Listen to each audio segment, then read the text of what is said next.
Welcome to VARINDIA News Hour. There is continued weaponization of the internet by some big tech platforms, says Rajeev Chandrasekhar. Amid the continued weaponization of the internet by some big tech platforms during the ongoing Russia-Ukraine conflict is bringing back the focus on the sweeping powers of social media platforms. India is readying a new cybersecurity and data governance framework. These actions by the big tech companies put into perspective and call for a renewed focus on an Atmanirbhar Internet call given by Prime Minister Narendra Modi, which laid focus on reducing dependency on services being provided by these global firms. There are some Russian banks and their subsidiaries being banned from the international SWIFT network. It was due to the focus of the government's self-built initiatives that the country now had alternatives to these global arrangements if India ever found itself in a similar position. If we were dependent on SWIFT alone, we are gone. But we have UPI, fintech platforms in India that have reduced our reliance on a SWIFT type of an international money transfer platform. We are seeing through our thinking of Atmanirbhar Bharat that we should not depend on the Indian internet being controlled or influenced by these big tech platforms alone. Such actions by companies, countries and big tech platforms which have taken positions that are very partisan are resulting in a splinter-net. Two phenomena are very visible. One is weaponization of the internet, of which we were aware of in some sense. The second is the phenomenon on the splinter-net. The internet is increasingly being splintered, driven by the power of some Western countries. These platforms have now become dominant, and in the event of a conflict between two sovereigns, they are being weaponized, and there are no laws that would prevent this, Minister of State for Electronics and Information Technology Rajeev Chandrasekhar said. Since the Russian invasion of Ukraine began on February 24th, companies, countries, big tech platforms and intermediaries have announced a slew of sanctions which have either stopped or cut off services being provided by them to Russia and its citizens. Some of these measures include stoppage of payment services, refusal by intermediaries to operate in Russia and not allowing their citizens to post. A report says 43% of venture funding goes straight back to Facebook and Google in ad spending. Back to Facebook and Google. This implies you think VC dollars and Google Facebook venture come out of the same pool? Is that how you think this works?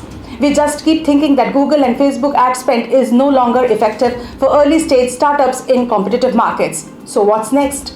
The use of sanctions to cut off access to the internet is disturbing. It is quite a troubling precedent. These recent events strengthen India's case for data localization, national champions, resilient internet network architecture, native open APIs and a strong cybersecurity command center, Chandrasekhar said. The actions by big tech companies and intermediaries also violate basic principles of net neutrality and basic idea of openness of the internet as they have now become gatekeepers, he said. The platforms are now controlling the access to the internet in many ways, be it through monopolies of the search engines, duopolies of app stores or devices. It is high time to innovate marketing and advertising traditional business model and effectively reduce these expenses. Let's look into today's headlines in VARINDIA. Trade unions to go on 2 days BharatBandh. Trade unions, including the coal, steel, oil, telecom, banks and insurance sectors, would go on a 2-day strike or BharatBandh from Monday, according to a joint platform of 10 central trade unions.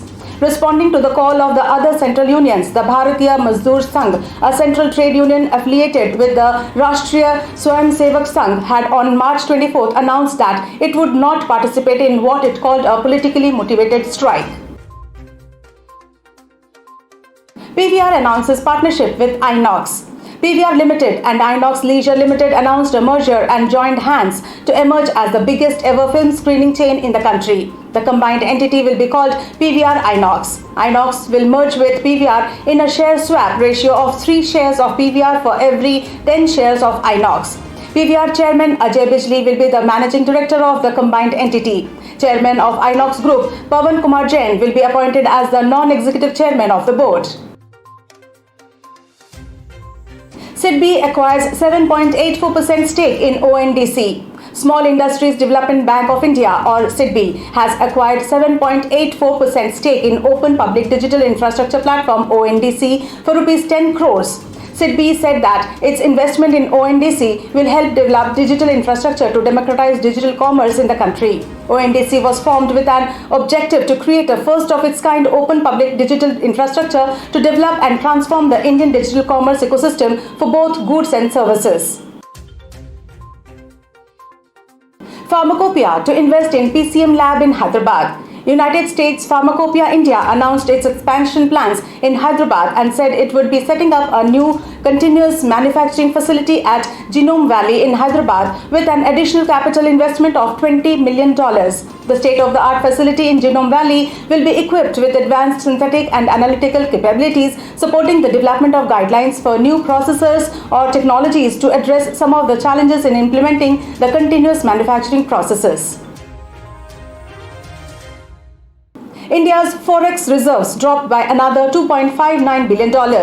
India's foreign exchange reserves declined for a second consecutive week by $2.59 billion to $619.678 billion, along with the value of gold reserves as well as foreign currency assets. The value of gold reserves also declined sharply by $1.831 billion to $42.011 billion during the week under review. However, India's reserve position in the IMF remained unchanged at $5.146 billion during the week ended March 18th.